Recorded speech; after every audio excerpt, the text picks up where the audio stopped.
नमस्कार। आज हम हेडिंगली टेस्ट के तीसरे दिन की गहराइयों में उतर रहे हैं। हमारे पास कुछ अलग अलग रिपोर्ट्स हैं इस दिन के खेल पर, और हमारा मकसद है इन सब से जो ज़रूरी बातें हैं उन्हें निकालकर समझना कि मैच अब किस मोड़ पर खड़ा है। बिल्कुल। तीसरा दिन तो काफी एक्शन पैक्ड था। हाँ, मतलब किसी रोलर कोस्टर राइड जैसा। इंग्लैंड ने वापसी की कोशिश की, फिर भारत थोड़ा लड़खड़ाया, लेकिन दिन खत्म होते होते मामला थोड़ा संभला। एक शतक जो बनते बनते रह गया, एक गेंदबाज का पंजा। हाँ, और भारत के पास एक छोटी पर शायद अहम बढ़त। तो चलिए शुरू करते हैं। शुरुआत इंग्लैंड की पहली पारी के बिल्कुल अंत से करते हैं।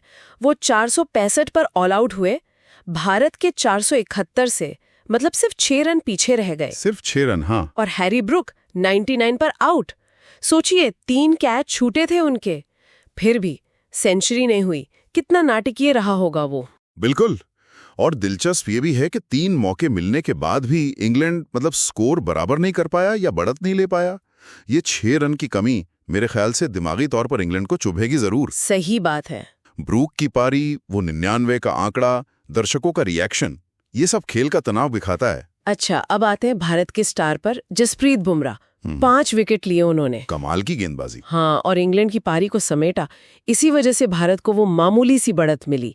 यहाँ से चीजें वाकई दिलचस्प होती हैं। हाँ, बुमराह का वो स्पेल बहुत बहुत निर्णायक था। उन्होंने सिर्फ विकेट नहीं लिए बल्कि सही समय पर लिए। जब लग रहा था कि इंग्लैंड एक बड़ी लीड ले लेगा, तब उन्होंने आकर ब्रेक थ्रू दिलाया। बिल्कुल। वो सीम और स्विंग का जो मिश्रण था, उसने इंग्लैंड को रोक दिया, वरना भारत आज काफी पीछे हो सकता था। सही कहा। इसके बाद आई भारत की दूसरी पारी, और यहाँ कहानी थोड़ी बदली।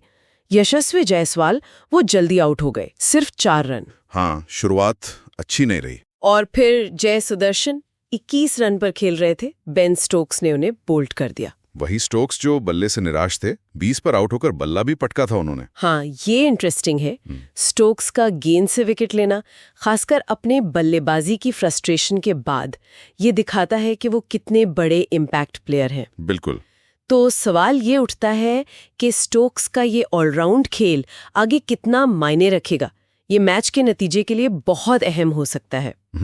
तो दिन का खेल जब रुका, भारत का स्कोर था 90 पर 2, कुल बढ़त हो गई 96 रनों की, लगभग 100 रन। हाँ। केएल राहुल 46 पर नॉट आउट थे और शुभमन गिल 4 पर। अच्छा, इस दौरान इंग्लैंड के पूर्व तेज गेंदबाज डेविड लॉरेंस को श्रद्धांजलि भी दी गई। हाँ, वो भी एक अहम पल था दिन का। तो स्कोर 90-2, भारत 96 आगे। अब अगर हम इसे बड़ी तस्वीर में देखें, क्या लगता है? देखिए, मैच अभी भी काफी हद तक बैलेंस में है, किसी भी तरफ जा सकता है। लेकिन हाँ, भारत बस थोड़ा सा बेहतर स्थिति में है, कह सकते हैं। अच्छा, चौथे दिन ये जो राहुल और गिल की साझेदारी है, ये बहुत ही ज्यादा कीमती होगी। और आज के दिन का एक और पहलू था इंग्लैंड की फील्डिंग।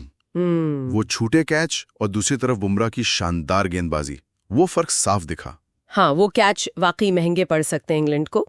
तो इस दिन से जो मुख्य बातें निकली, इंग्लैंड करीब आकर भी पिछड़ गया, बुमराह का पंजा, भारत की शुरुआत थोड़ी नाजुक, लेकिन अंत में राहुल और गिल ने संभाला। बिल्कुल। और भारत के पास अब करीब 100 रन की बढ़त है। तो आगे क्या उम्मीद करें? चौथा दिन कैसा रहेगा? उम्मीदें तो देखिए साफ हैं।